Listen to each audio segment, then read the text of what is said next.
Originally, we wanted to make a production about an imagined war in Europe, but after February 2022, when Russia attacked Ukraine, we dropped this topic. In order to save all our technical preparation, we decided to go back to one of our earlier plans from years ago, The Traitor, by Esther Richardson and Cecilia Lundshol, which is about the dilemma of the growing surveillance technology. We were excited to make a show originally about a whistleblower. Yeah. Because it's quite complex to live in this time where there is so much technology and you can be tracked. You can, even your friend or your partner or your mom, you can give them your data and they can follow you exactly where you are all the time. And is that a good thing or is it not such a good thing? In our version of The Traitor, the audience member arrived in a small theater venue. Everyone has a mobile phone set up with an application in front of them, and through that they can interact live with the story. The production uses a custom mobile application that communicates with a dashboard and database in the cloud. So this allows us to control the devices in real time during the show, but also allows for international cooperation, live in real time from here in England to there in Hungary.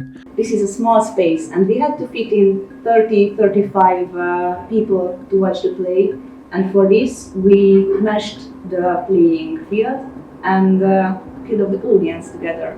Through this complex application, the audience member become participants of the production by making choices about the storyline and helping the main character to make the final decision, which is who she should give the pen drive, the stolen pen drive with sensitive information, to her mother, who wants to observe everyone for 24/7, or to obscure civilian organization which wants excessive freedom.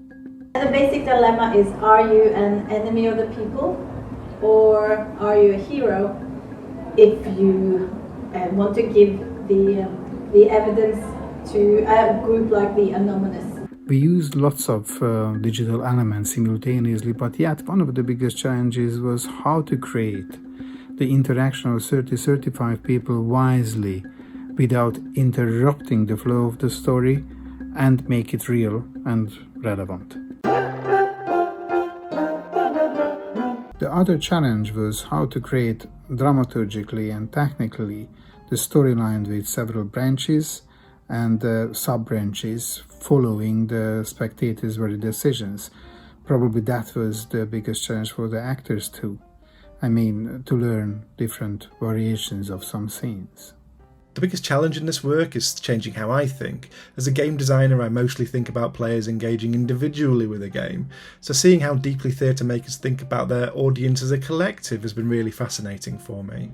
So the biggest challenge in designing this set, which I did with my colleague Annette Herman, was the given space itself, because we are in a basement environment, and without trying too hard to mask all this, to create an illusion of a space that is versatile, that could be a gaming environment or a modern, clear office, for example. I think that the usage of immersive technology is vital in this production because the whole story is about the importance of personal responsibility and decision making in which the audience members are forced into. So I believe that the form of the production becomes one of the most important elements of the message. And I think also what was really interesting when we made it is that we're in two very different political contexts, being England and Norway, and that also we had a lot of discussions about that when we initially made it and then when we moved it. Yeah. So it's very exciting now that it's in Hungary. That's a totally different political environment again.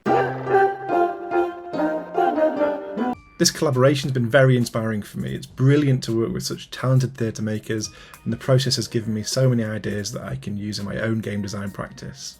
The making of this production forced all of us to think outside of the box. For instance, we rarely have the possibility to work with game developers or web designers who are creating the core elements of the production. And for instance, despite that Ben, our game developer, was 2,000 miles away from us, it worked seamlessly.